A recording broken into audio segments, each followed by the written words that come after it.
Narito ang inyong katapat, Mayor Fred Lim. Si Mayor Fred Lim. Ang inyong katapat, Mayor Fred Lim. At ang inyong garansyo, Miguel Hill. Si Miguel Hill. Dito sa Katapat at Karancho sa Radyo.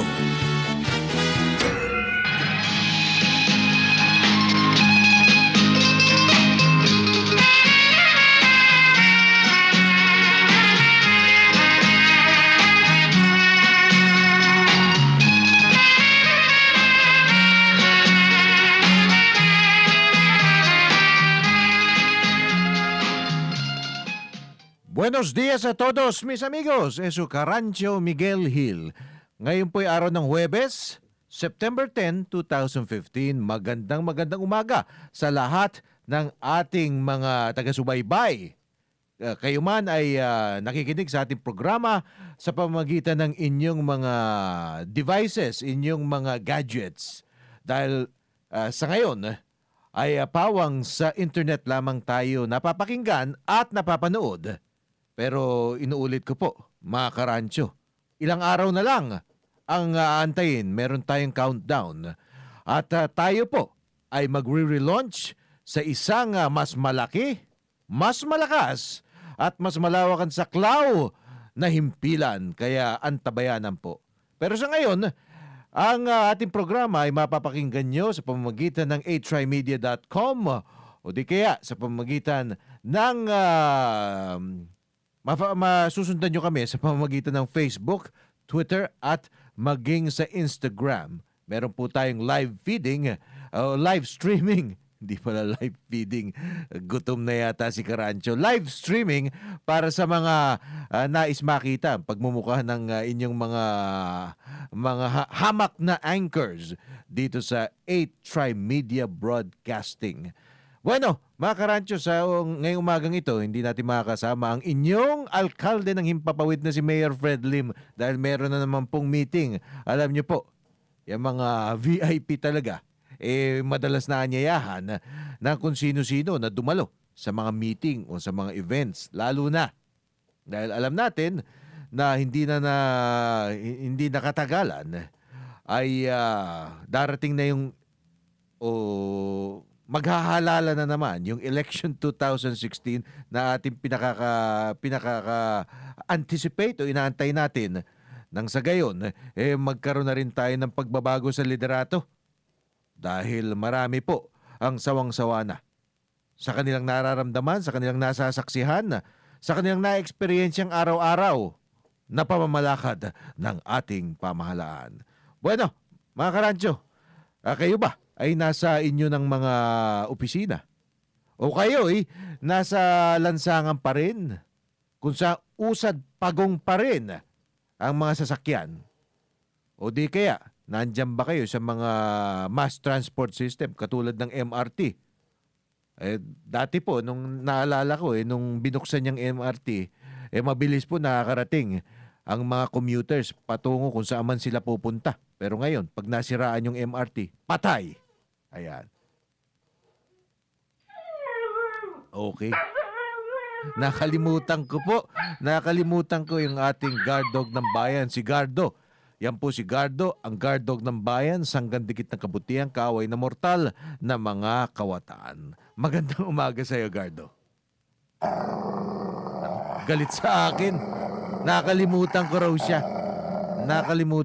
O, bigyan natin ng buto. Ayan, bibigyan. Baka hindi nyo po nakikita. Pero kung kayo nag-live streaming, makikita nyo po. Bigyan natin si Gardo ng buto. Ayan. Mababaw lang ang kaligayahan ng ating guard dog dito sa studio. Na siyang guard dog din ng bayan. Pag nabigyan ng buto, tahan na. Happy na siya. Pero tayo po, hindi tayo happy. At muli nating tatalakayin ng paksa. Ano ba yung paksang mainit sa ating puso't isipan ngayon? Di po ba yung traffic? Baka nagsasawa na kayo sa ating paksang traffic. Pero tatapatin ko po kayo, mga karancho. Ako po, nagsasawa na sa traffic. Nagsasawa na po tayo sa traffic na tila hindi magamot. Tila hindi maibsan. Okay, ng ating pamahalaan. Magandang hakbang yung pagtatalaga sa Philippine National Police Highway Patrol Group sa EDSA, sa kahabaan ng EDSA para kahit papano mamanduhan yung mga tsuper na matitigas ang ulo. Di po ba? Marami sa ating mga driver dyan sasakay, nagbababa ng mga pasahero sa mga lugar na hindi dapat yung mga no loading or unloading zone. At dahil dito, yung yung pagsusumikip ng traffic ay nadadagdagan pa. Pero yung disiplina, kasi kung pakikinggan natin yung mga press release ng pamahalaan ng Aquino administration at ng mga ahensya ng pamahalaan, tila baga ang pinaka-solusyon sa pagsusumikip ng traffic ay pawang nasa disiplina lang nating mga motorista at mga pasahero. Aba, sa atin pa ibinato yung sisi. Sa bagay, totoo naman talaga. Sino man motorista o sino man commuter na bumabaybay sa ating mga lansangan araw-araw, makikita talagang kulang sa disiplina. Hindi lang kulang sa disiplina. Halos walang disiplina yung maraming tsuper sa public transport. Yung mga jeepney na lamang na kahit saan, ginagawang mistulang terminal na yung isang lane ng daan, hindi na kumikilos dahil ginagawa. Nag-aantay sila doon. Minsan, bigla na lamang nasa gitna. Nasa gitna ng kalye. Biglang titigil. Bigla na lang. Tapos magbababa ng pasahero, di kaya magsasakay. Ganon din ang mga bus. Kaya lang ang mga bus nasa mga main roads, di ba? Di kaya mga highway. At ang mga jeepney nasa mga side street naman. Pero pag pinagsama ang kawalan ng disiplina, yung epekto ng kawalan ng disiplina sa lansangan, talagang makaka-contribute, makakaambag ng malaki sa pagsusumikip ng trapiko. Pero hindi lang po yung disiplina ang problema. Hindi dapat iniikot at binabato sa motorista, mga tsuper, o di kaya sa mga pasahero ang sisi. Bagamat hindi natin sinasabi na blameless tayong mga motorista. Kasi marami naman talagang matitigas din ang ulo. Sinasabi ko nga, hindi lang naman yung sa public transport system, kundi pati yung mga private motorists siguro dahil naiinis na sa traffic. Dahil sa sobrang sikip ng traffic, kung ano-ano na tuloy nagagawa, pa-ekis-ekis na. O minsan yung iba, nakikita ko, nagka-counterflow. O di kaya, yung hindi sumusunod, yung beating the red light, kung ano-anong mga ginagawa, gawa ng desperasyon. Yung bang kapit sa patalim na rin . Pero yung kawalan ng disiplina ay isa lamang sa isang komplikasyon lamang kung ating ihahambing sa isang sakit. Ito ay isang komplikasyon lamang ng mas malawak na suliranin o sakit. Nandyan din yung katotohanan na napakataas na siksikan na rin talaga ang mga tao, ang populasyon dito sa Metro Manila, kaya hindi maiiwasan na maraming tao na talagang gumagalaw sa ating mga lansangan araw-araw. Dumadami sa sasakyan. Kasi yung paggalobo ng populasyon, kasama rin yan yung pangangailangan nitong lumulubong populasyon na makapunta sa kanilang paroroonan. Di po ba? Pag mas maraming tao, mas maraming taong kumikilos parito. Kaya mas maraming sasakyan, maging pribadong sasakyan o yung gumagamit ng mass transport system. So nandun din yung population ng tao at yung bilang ng sasakyan. Pangalawa po yan. Pero hindi lang din yan ang nakaka-contribute o nakakaambag sa pagsusumikip ng traffic. Unang, isa pa, yung kondisyon ng ating mga drainage system. Di po ba? Nung Miyerkules ng gabi, na umabot hanggang noong Martes ng gabi na umabot hanggang Miyerkules ng madaling araw, kung kayo ay bumabaybay sa EDSA o sa C5 o dun sa mga ibang side streets dyan, baka hindi kayo nakauwi. Nakauwi kayo susunod na araw na o di kayo lampas ng hating gabi. May mga kilala ko, 2:00 na ng madaling araw nakaabot sa bahay, umalis dun sa kanilang opisina, pasado 6:00. So ilang oras sila sa kalye? 8 oras sa kalye para makauwi. At hindi naman kalayuan yung kanilang bahay. Mula sa Makati, pauwi sila dito sa Quezon City. Inabot ng ganong katagal. Hindi natin alam dun sa mga ibang mga motorista diyan, ibang mga commuters, yung mga pasahero kung anong oras sila nakauwi dahil maging yung mga bus hindi lang usad pagong eh. Ang pagong kasi kahit na papaano nakakaabante. Mabagal nga lang. Pero nangyayari minsan sa ating mga sasakyan, talagang yung sa English tinatawag ng standstill, yung hindi talaga kumikilos. Ay yung kumbaga kung kumikilos man, baka 1-2 pulgada lang bawat minuto. Aba, talagang hindi kayo makakauwi. Hindi tayo makakauwi sa ating paruroonan. At bakit nangyari yan? O yan naman, yung pangatlong dahilan. Yan po yung hindi magandang drainage system. Nagkakabaha. Siyempre, pag nagkabaha kung saan-saan, lalo na pagkalat, buti sana kung sa isang lugar lang nagkakabaha, iwasan mo lang yun. Pero kung yung baha ay nangyari kung saan-saan, sa iba-ibang lugar, aba, talagang nagkakalito-lito yung mga nagmamaneho ng sasakyan. Saan ba ako iikot? O makakaikot ba ako? O paano naman kung stuck ka na?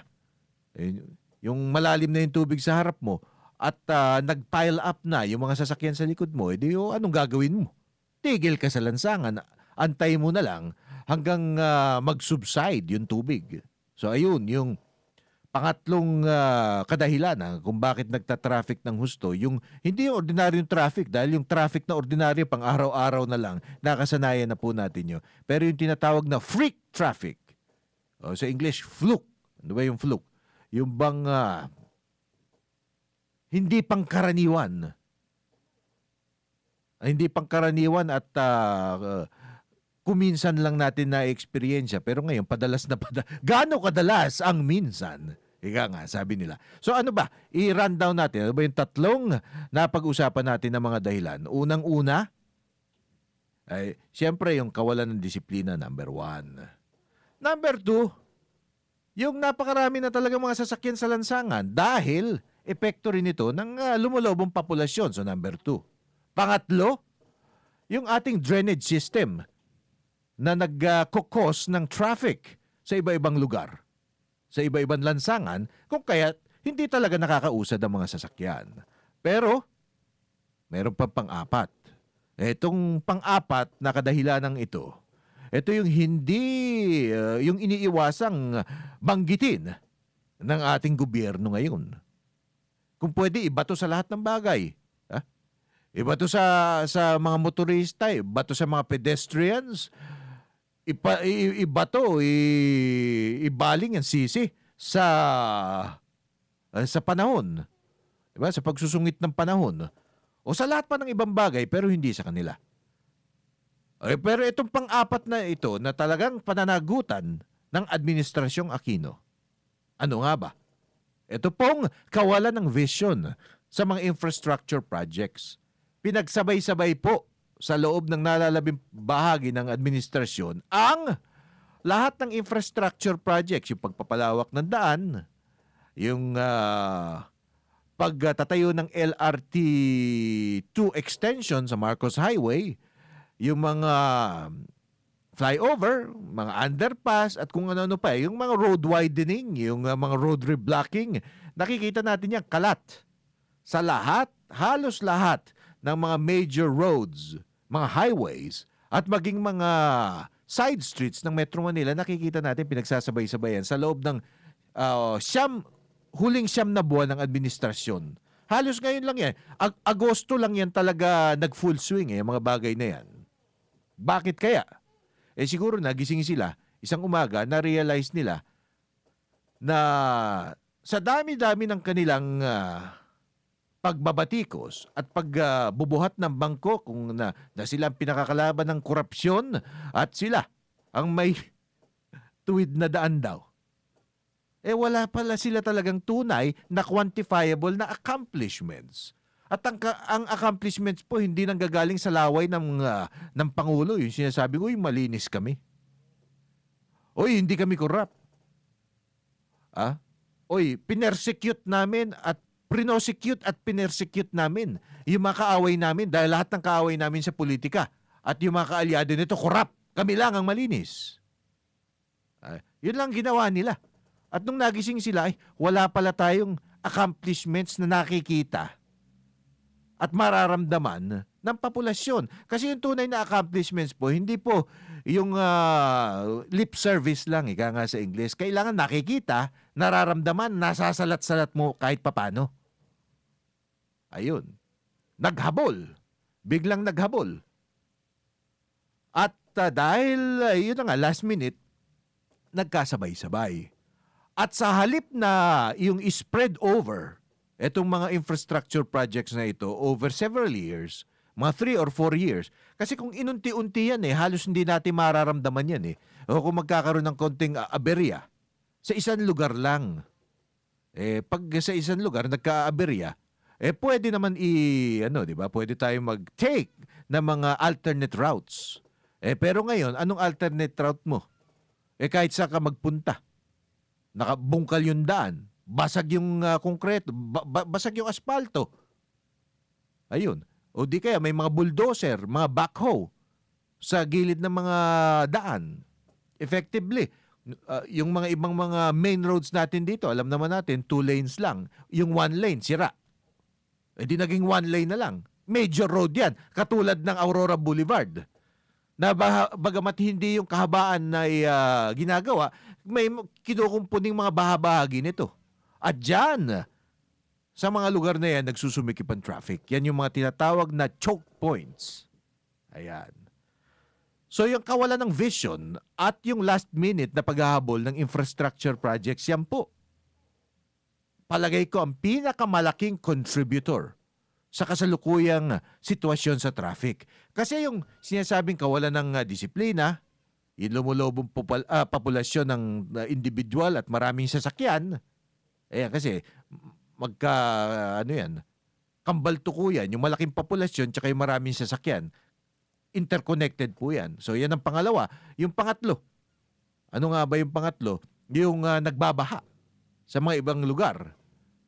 Ayan dati pa natin na experience yan At kahit na paano, nakaka-manage naman tayo.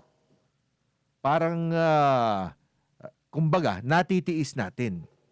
Subalit, pag dinagdagan mo pa yan, itong pinakamalaki, itong sunod-sunod, sabay-sabay na infrastructure projects, na siyang nagiging dahilan ng lalong pagsusumikip o kawalan ng mga daanan. Kasi yung mga ibang mga lanes nawawala totally.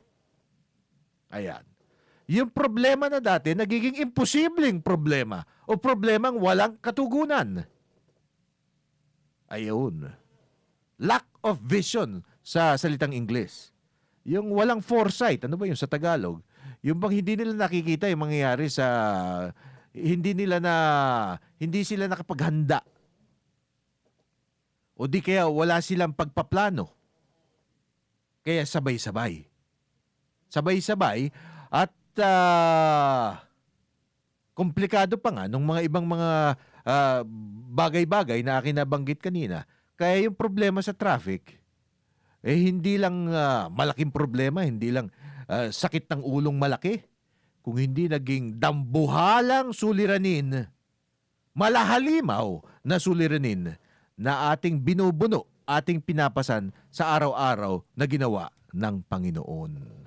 Ayan po ang ginawa sa atin ng kasalukuyang liderato. Anong solusyon dyan? Di wala. Wala. Merong mga band-aid solution kagaya yung paghihigpit sa mga yung mga hindi sumusunod sa batas trapiko. Pero talaga naman dapat naman talaga hinuhuli yung mga violators. Kaya lang, sana yung paghuhuli ng mga yung nangyayaring panghuhuli dati, hindi panghuhuli. Yun ay tinatawag na shakedown. Yung shakedown, ibig sabihin, hindi talaga ang layon ng mga nanghuhuli dati, particular itong mga traffic enforcer, ang layon hindi yung maging mahusay ang daloy ng trapiko, kung hindi makapangwarta. Ngayon, dahil siguro dun sa HPG, yung Highway Patrol Group, inaasahan natin dahil medyo bagong responsibilidad yan para sa kanila. Sana hindi sila involved dun sa mga kung ano-anong paggawa ng pera dyan sa mga lansangan. At sana, dahil sa sama ng problema ngayon, wag na sila matukso na gumawa pa ng pera dyan sa kanilang ginagawa. At dapat ang kanilang pinaka-misyon ay ang pagpapahusay ng daloy ng trapiko.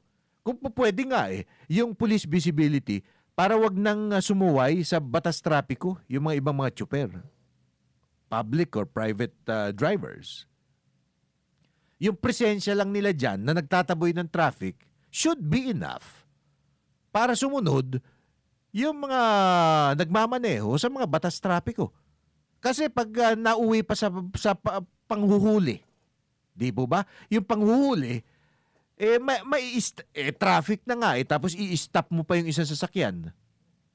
Alam naman, isang pa mo sa bangketa yan, i-stop mo rin yan doon din sa isang lane. Usually, kadalasan, doon sa rightmost lane.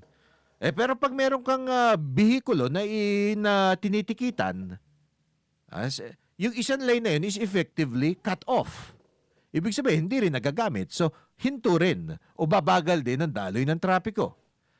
So, yung presensya ng mga pulis sa mga lansangan, partikular dun sa mga sensitibo, yung mga choke points, dapat para hindi na mauwi sa hulihan. Yung taboy na lang ng taboy. O kung meron ka na, yung pulis, kunyari, meron nakikita na isa na tila, siguro, gawa na ng desperasyon, gusto ng kumaliwa kanan. Alam niyo yun, yung pa-swerve, yung swerve ng swerve, yung lipat-lipat ng lane, pwede, ituturo mo lang yun, yung tsuper na yun, yung sasakyan na yun, para hindi na mauwi sa hulihan, titino na yun.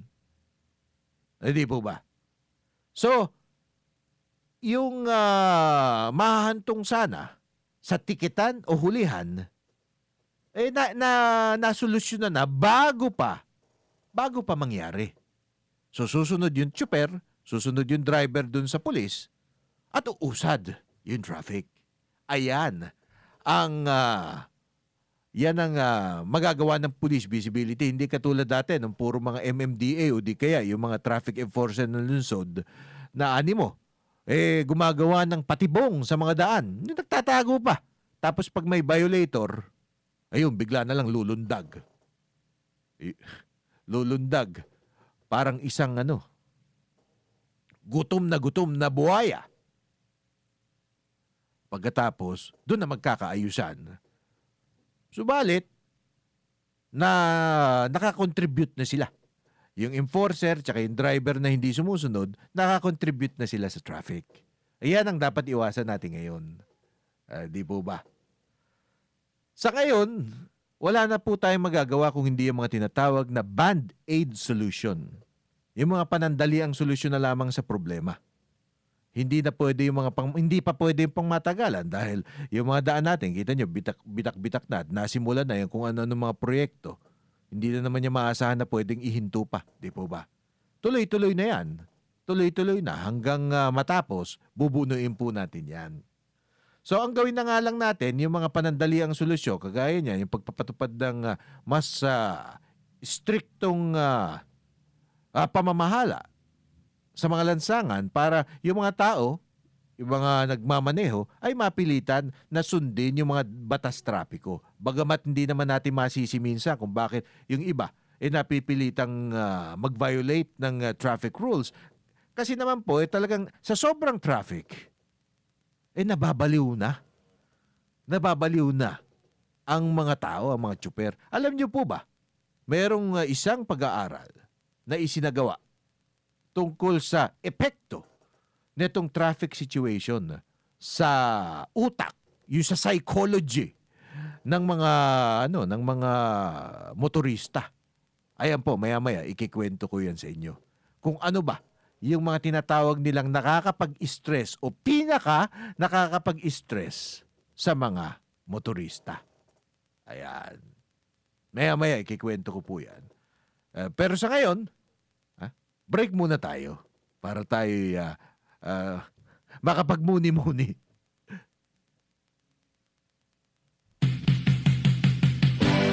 Narito ang mga kapanapanabik, punong-puno ng impormasyon at kasiyahan, mga programang ipinagmamalaki ng 8 Tri-Media Broadcasting. Umpisa alas 9 hanggang alas 10 ng umaga, hataw sa balita at komentaryo kasama sina Jerry Yap at Percy Lapid. Alas 10 hanggang alas 11 ng umaga, kalusugan ay kayamanan kasama ang mga batikang doktor sa bansa, Dr. Charlie Mendez, Dr. Ray Salinel Jr. at Dr. Edwin Bien. Alas 11 ng umaga hanggang alas 12 ng tanghali, katapat at karancho sa radyo kasama sina Mayor Fred Lim at Miguel Hill. Alas 12 hanggang alas 12:30 ng tanghali, balita sa tanghali, mga nagbabagang balita ihahatid ni Miguel Hill. Alas 12:30 ng tanghali hanggang alauna ng hapon, patok na palaro sa radyo kasama ang mga kwelang sina Shalala at Mark Canlas.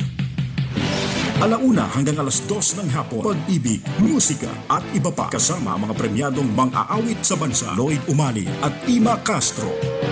Hindi naman magpapahuli sa alas 5 ng hapon hanggang alas 6 ng gabi, Showbiz Galore kasama sina Rodel Fernando at Pelita Uy. Mga dekalidad na programa sa radyo, pinag-isipan at sinaliksik upang maging gabay sa pang-araw-araw na pamumuhay ng bawat Pilipino. Handog sa inyo ng 8 Tri-Media Broadcasting. 8 Tri-Media Bro Incorporated.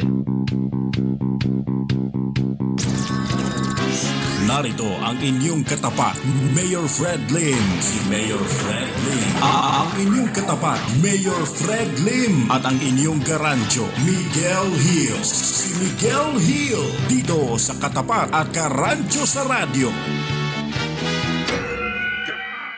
Okay, tayo po'y nagbabalik at kami napapakinggan nyo sa pamamagitan ng internet. Pinabati natin ang lahat ng ating mga loyal listeners na kahit na dito lang po tayo sa internet, masusubaybayan ngayon, pansamantala, sandali lamang po ito, kami ay patuloy niyong sinasamahan. Maraming salamat at inaasahan namin na sa aming pagbabalik on the air, sa ating bagong himpilan na mas malaki, mas malakas at mas malawak ang sakop, patuloy nyo kaming sasamahan. At kahit naman kami nakalipat na dito sa sinasabi kong network, malapit na po yan, ilang araw na lang, kami nagte-testing na ngayon ng aming mga equipment, ay kami pa rin naman ay mapapakinggan nyo pa rin sa pamamagitan ng internet. Kasi alam ko po na marami sa ating mga kababayan ngayon, yung mga talagang mga techie at tech-savvy na nakikinig na lang yung kanilang lahat ng mga transaksyon, maging yung pagpapanood nila ng TV hanggang pakikinig sa radyo, ay ginagawa na lang sa pamamagitan ng kanilang gadgets, yung mga mobile devices. So, hindi po mawawala yan kahit na kami lilipat na sa mas malaki at mas malakas na himpilan. Yung ating live streaming at yung aming, yung pag-broadcast sa pamamagitan ng internet ay hindi po mapuputol yan. Kaya kung ang type nyo po ay talagang sumunod sa amin sa pamamagitan ng internet o maging sa Facebook, Twitter o Instagram, ay hindi po mawawala yan. Anyway, bukas pa rin po ang aming linya. Kung meron kayong gustong reaksyon o meron kayong gustong isumbong o ano pa man, kung gusto nyo makipagpalitan ng kuro-kuro sa ating usapan dito, ating text line is 0977-342-1644. Inuulit ko po, 0977-342-1644. Meron din po tayong hotline para naman sa mga nais tumawag. Yan ay 412-0288. 412-0288. Ano pa inaantay nyo? Tumawag po kayo at handa naman natin i-entertain ang lahat ng inyong mga concerns. O kung gusto nyo lang, mag-usap tayo dito. At kung gusto nyo, ano ba yung salita sa English? Rant. Yung ranting. Yung gusto nyo lang maglabas ng sama ng loob. Partikular na dito sa ating pinag-uusapan, yung traffic situation, yung traffic disaster. Yung traffic disaster, kung gusto nyong meron kayong gustong i-unload o ihinga sa pamamagitan ng ating programa, welcome na welcome po kayo. Ako naman, hinihinga ko lang din sa inyo yung aking nararamdaman sa araw-araw na ginawa ng Panginoon sa ating mga lansangan na halos mabaliw na po tayo. Alam nyo ba na ako po, yung dito sa aming opisina, mula sa aming bahay, hindi na makalayuan 18 kilometers lang. Sipin nyo, yung 18 kilometers, hindi naman kalayuan yun eh. Kasi kung yung inyong sasakyan, tumatakbo ng 20 kilometers per hour, ito para just to put it into perspective, ika nga. Kung 20 kilometers per hour, na halos yung pinakamabagal atang na itinatakbo ng sasakyan, kung hindi, baka halos mamamatayan ka na halos ng makina eh, di po ba? Pag masyadong mabagal. Oh, kung yung 20 kilometers per hour, kung ikaw, yun lang ang takbo mo mula sa, kung ako, yun ang takbo ko mula sa aming bahay hanggang dito sa opisina at walang traffic, nasa opisina na ako in less than 1 hour, mga 50 minutes. 45 to 50 minutes lang yan eh. At 20 kilometers per hour. Pero tayo po, halos inaabot tayo ng halos mabilis na 1.5 oras. So ano ang takbo lang natin? In actual terms. Siguro mga 10 kilometers per hour lang ang usad ng sasakyan. Yan pa ay sa normal na lintik na traffic. Yung abnormal na lintik na traffic, nung isang araw, inabot ako ng 3 oras sa daan. Yun lang, just to put it into perspective. Para makita nyo lang, masukat natin yung talaga kung gaano kalala yung problema natin. Ayun naman, ay tinatawag nating ranting, yung naglalabas lang tayo o inihihinga lang natin ang ating sama ng loob. At welcome din po kayo na ihinga sa pamamagitan ng ating programa ang inyong sama ng loob. Subalit, yun nga, mayroong pag-aaral na isinagawa kung saan nagsagawa ng survey sa mga motorists at tinanong sa kanila, ano ba ang pinaka nagbibigay sa inyo ng stress sa daan? Sa pagiging motorista nyo. Maraming mga kadahilanan, maraming mga stressful things, mga yung nagbibigay ng sakit ng ulo, nagbibigay ng anxiety sa ating mga motorista. Pero ang number 1 pa rin, yung traffic. Yung traffic ang number 1 na nagbibigay ng stress sa mga motorista dito sa ating bansa. Pangalawa o pangatlo, yung paghahanap ng parking space. So yun ang mga pinaka malalaking problema ng ating mga kababayan. Pangalawa yung presyo ng mga produktong petrolyo. Pangatlo, yung traffic, yung paghahanap ng yung parking space. Pero number 1 pa rin, yung kondisyon ng traffic sa ating mga lansangan. At sinasabi nga ng mga psychologist o ng mga psychiatrist na huwag daw babaliwalain o iismuli ng epekto niyan sa mental health ng mga motorista. Kahit na hindi motorista, yung mga pasahero. Kasi po, yung anxiety o yung stress na idinudulot niyan sa atin, nagkakaroon ng physical manifestation. Ano ba yung physical manifestation? Yung sinasabi nila, tumataas yung blood pressure. Ayun, nagkakaroon ng kung ano-anong mga anxiety-related problems. Yung minsan, yung iba, pag ubos na yung kanilang pasensya sa daan, sa pagpunta pa lang sa opisina, pagdating sa opisina, bugnuti na. Hindi na productive. O di kaya, palaaway na sa kanilang mga, hindi lang sa kanilang mga nasasakupan, hindi pati sa kanilang mga boss o sa kanilang mga peers sa mga opisina, hindi mo na maasahan na maging produktibo sila. Bakit? Yung abutin ka ba naman ng 3 oras sa daan at nagmamadali ka, naghahabol ka ng schedule. Nakakasira po talaga ng bait yung ganyang mga bagay. So, ang ginagawa po natin, iniisa-isa lang natin. O kumbaga, pinakikita ko lang po sa inyong lahat yung larawan ng ating problema. Yung solusyon dyan, sinabi nga natin, medyo masalimuot at komplikadong bagay. Napaka-komplikado po niyan. Dahil sinabi nga natin na yung mga infrastructure projects nasimulan na. Lang naman tabunan mo na lang yung mga bitak-bitak na daan yung mga pinaghuhukay na yan. Nasimulan na yan, tapusin na. Kaya lang siguro kailangan madaliin yung hindi yung nakikita natin pag Sabado-Linggo minsan yung mga ibang mga road widening, yung mga ibang mga infrastructure projects tila tumitigil din dapat 24/7 yan sa wikang Ingles. Yung araw-araw, maghapon hanggang gabi, puwera lang siguro pag bumabagyo. Dapat tuloy-tuloy talaga yan. Shifting, ika nga. Wag yung nagtitipid dahil alam ko naman, yung pag weekends o di kaya holiday o di kaya yung pag overtime, iba na ang rates, iba na ang pasahod sa mga manggagawa. Siguro yung mga ibang mga kontratista. Kasi napakalaking kickback ang nabigay nila doon sa mga tao sa gobyerno, mga opisyalis ng gobyerno nagpapanalo sa kanila, sa kanilang mga bidding, nagtitipid na sa pagbayad ng sahod sa kanilang mga obrero. Kaya paggabi, tigil din ng trabaho. Di po ba? Na pag yung gabi, yung bang light na dapat ang traffic, doon inaapura. Yung mga proyektong ganyan. Yung baga, yung 10 p.m. hanggang 4 a.m., dyan pinaka-busy dapat.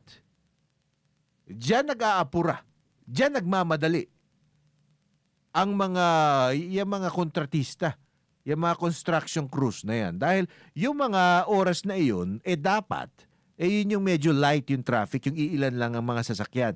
So kahit na minsan mahamba lang, yung mga sasakyan, yung kanilang mga bulldozer o di kaya mga backhoe, kung pison o kung ano pa man, hindi malaking sakit ng ulo masyado. Konti lang. Konti maapektuhan dahil hindi masikip yung daan.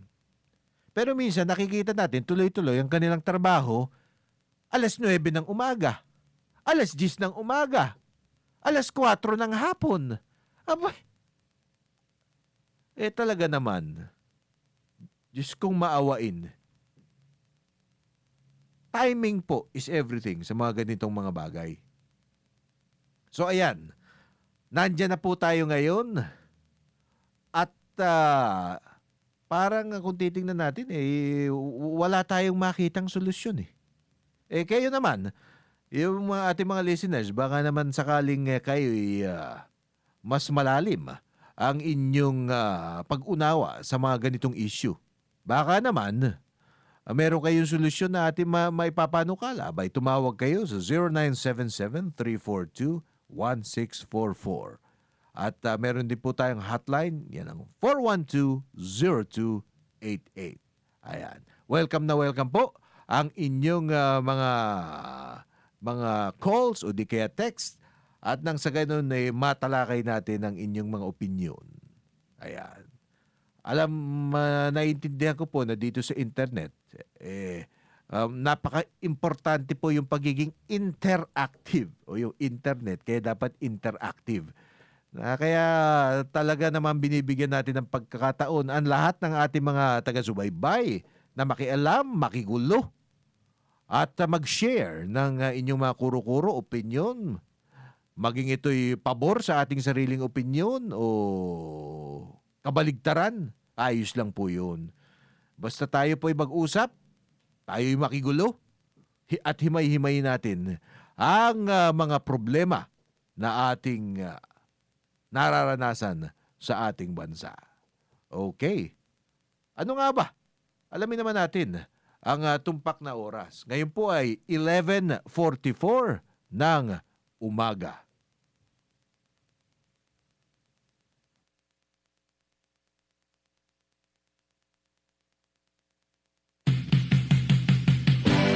Narito ang mga kapanapanabik, punong-puno ng impormasyon at kasiyahan, mga programang ipinagmamalaki ng 8 Media Broadcasting.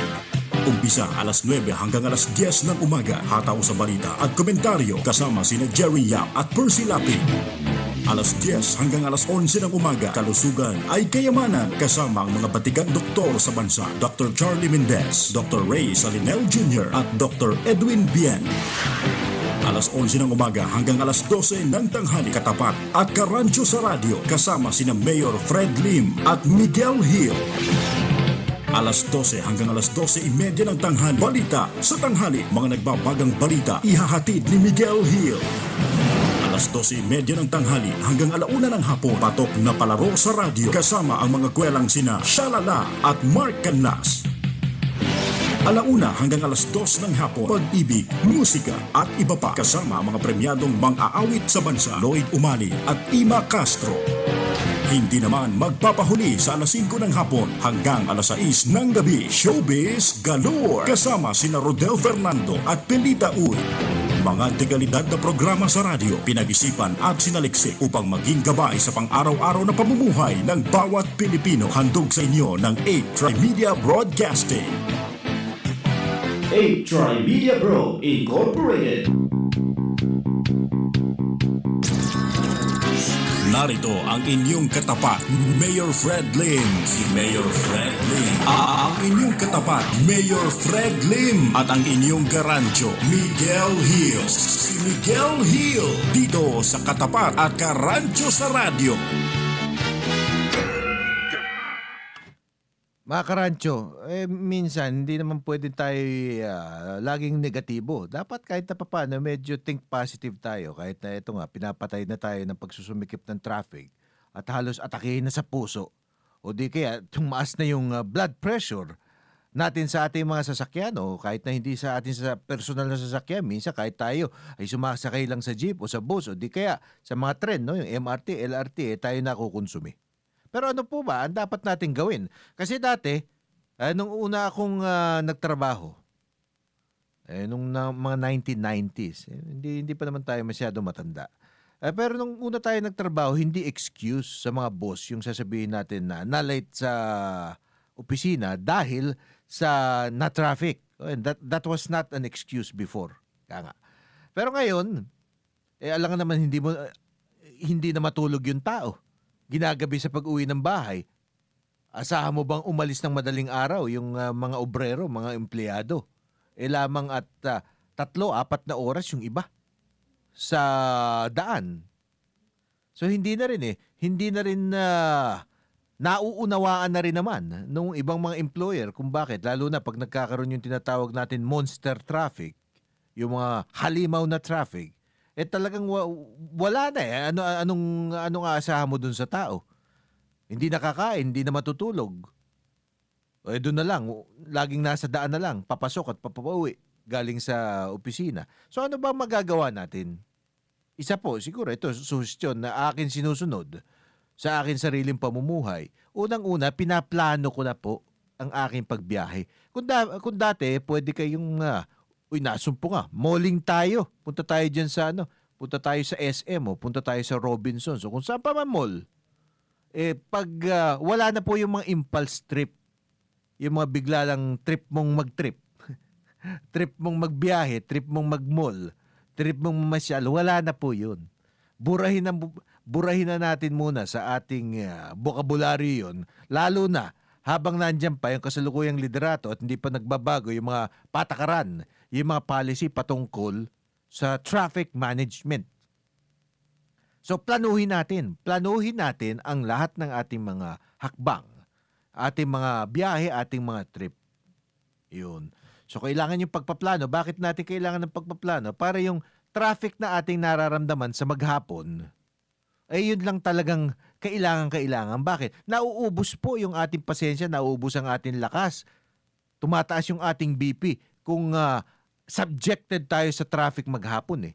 Kaya talagang gawin lang natin kung talagang no choice, kung hindi makipagsapalaran ka sa mga lansangan na punong-puno ng mga sasakyan, wala kang magagawa pag talagang sa opisina o di kaya papunta sa paaralan yung mga bata. Subalit, yun talagang necessary travel lang. Yung necessary trips. So, we do not have to spend 1 extra minute sa kalye kung ito'y hindi absolutely necessary. So, plan your trips. Planuhin ang pagbabiyahe, yung mga pupuntahan. Iwasan na yung mga unnecessary trips muna. Lalo na pag yung mga oras na yung aura de peligro. Tama ba yun? Yung mga oras na talagang alam natin traffic. So, Yan ang una, plan your trips. Pangalawa, kabisaduhin nyo yung mga oras na masikip ang traffic dun sa mga lansangan na inyong personal na dinadaanan. Kunwari ako, Marcos Highway, Aurora Boulevard, tawid ng EDSA, E-Road. Dapat yung mga traffic patterns dyan, kinakabisado ko na kailan ba pinaka-traffic dyan, kailan ba medyo maluwag-luwag. Wala nang maluwag ngayon. Yung medyo maluwag-luwag na lang, ibig sabihin yung tolerable ang traffic. Yan ang kailangang inaalam. Yan po ang aking inaalam. Kayo, kung saan man kayo, kung EDSA kayo, C5, o kung saan pa man, alamin nyo yung pattern. Malalaman naman yan sa inyong pag-araw-araw na pagbabiyahe. Isulat nyo. O kung isulat nyo sa papel, itong ganitong oras, pwede, acceptable yung traffic. Ito, oras na ganito, nako, magbibigti na ako sa traffic. O di kaya, ipasok nyo sa inyong mga cellphone yung traffic patterns, yung mga oras. Gumawa kayo ng grid. Para hanggang sa maaari, kung pwede na rin naman, iplano nyo yung inyong trip dun sa mga oras na hindi masyadong mahigpit ang traffic.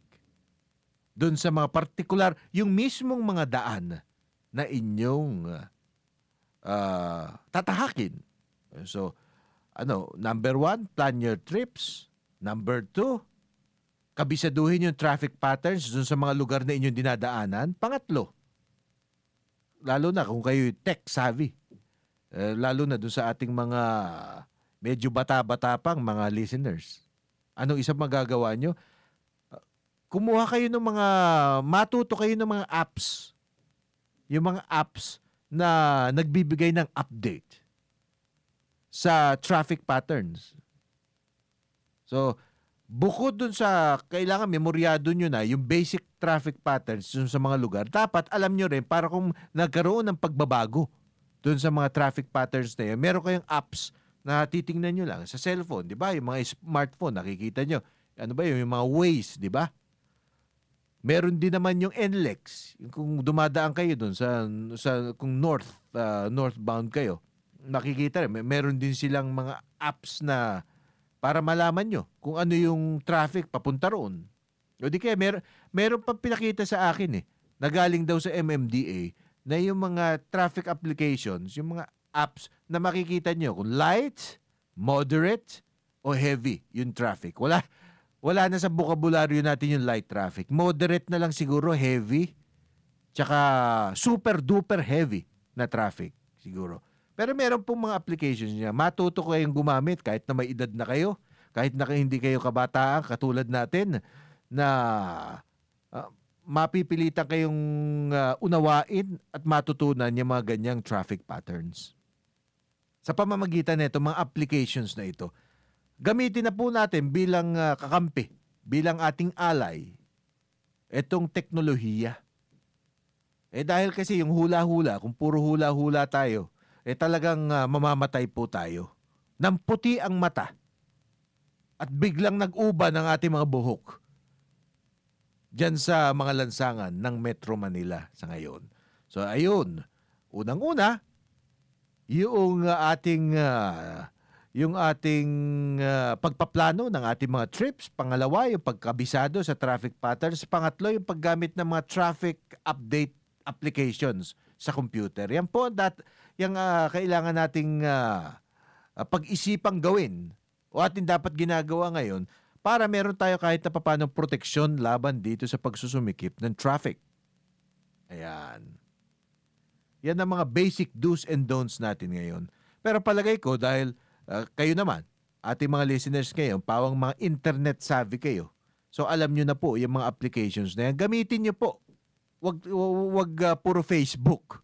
Wag puro Facebook at pagsisurf ng buhay ng mga artista ang ating ginagawa sa internet. Gamitin natin ang internet, ang makabagong teknolohiya, hindi lamang para sa sosyal-sosyal. Hindi lamang para dun sa ating personal o di kaya love life. Kung hindi para sa ating sa ating professional life, yung ating pagkilos dito sa Kalakang, Maynila, sa ating travels, gamitin natin ang teknolohiya.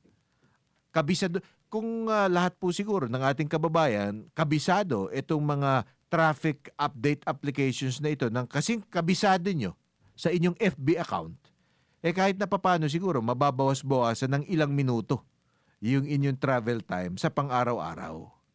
Kaya gamitin po natin ang teknolohiya para sa ating sariling ikabubuti at ikaluluwag ng ating ugat-ugat. Alam niyo po ba na yung sobrang stress na idinudulot sa ating mga lansangan ngayon, ang epekto niyan, hindi lang sa blood pressure, kung hindi yung dumadami na siguro yung mga tinatawag nilang cardiovascular diseases. Ibang programa ata yun.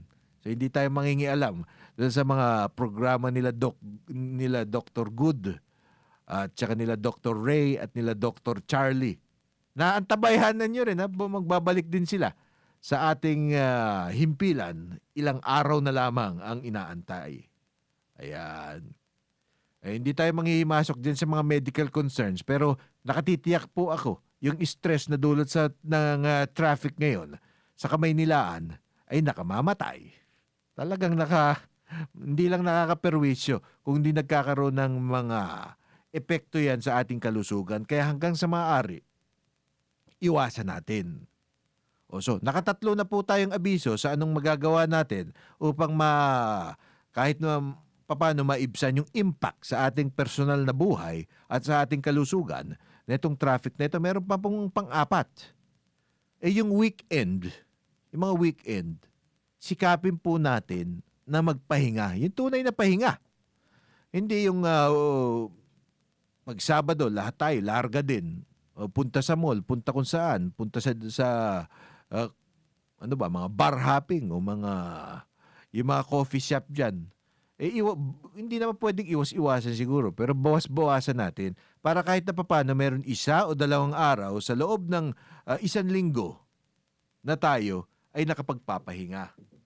Nakakapag-relax na para sa pagsimula ng isang panibagong linggo sa Lunes, come Monday, nakapag-relax tayo kahit papaano. Naka-recharge tayo at hindi tayo mabaliw-baliw. Kasi napakahalaga po, yung at least 1 day off. Yung 1 day off na talagang hindi tayo aalis sa bahay, nakahilata lang. Nakahilata ka lang, importante yun. O di kaya, pwede kayo mag-jogging. Dahil minsan relaxing din, soothing din yung pag-exercise. Pero doon lang sa inyong, sa paligid lang ng inyong bahay. O mag-weights kayo ng kaunti. Bumili kayo ng weights para hindi na kayo puwersado na makipagsapalaran pa sa kalye. Yung mga nakatira sa subdivision, di ba? Pwede kayong mag-biking. Yung nakakadagdag din yan, nakakatulong din yan sa ating relaxation, konting papawis. Yung aktibo tayo, pagkatapos shower, maligo ng kaunti, quality time sa ating mga asawa, mga anak, kain ng luto, kahit sa bahay lang.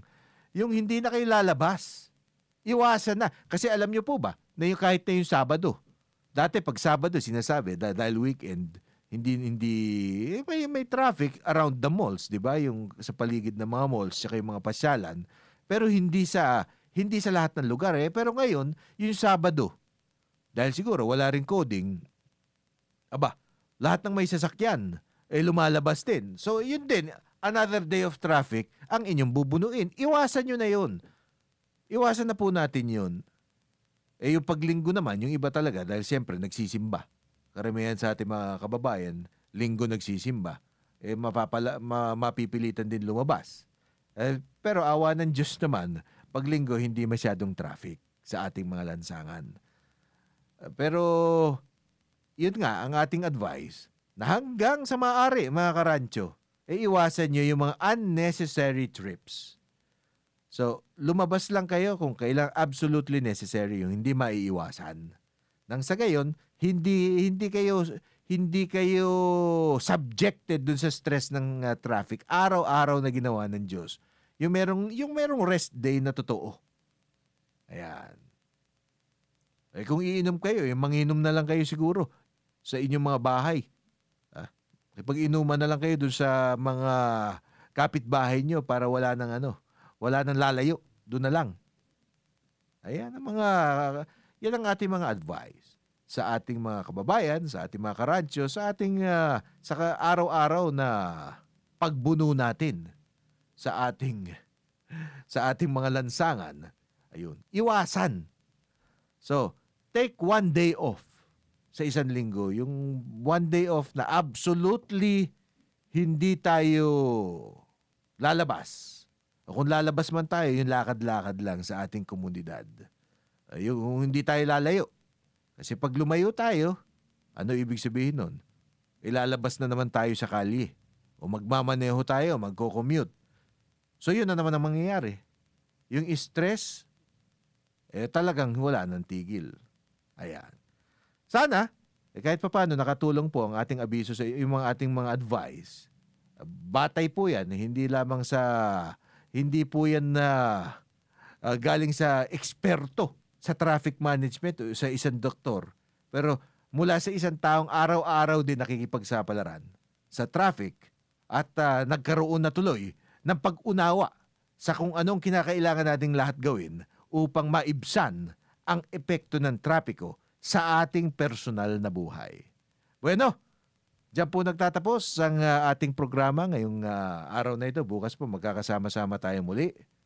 Pero bago po ako magpaalam sa inyo, ito, babati muna sa inyo si Gardo.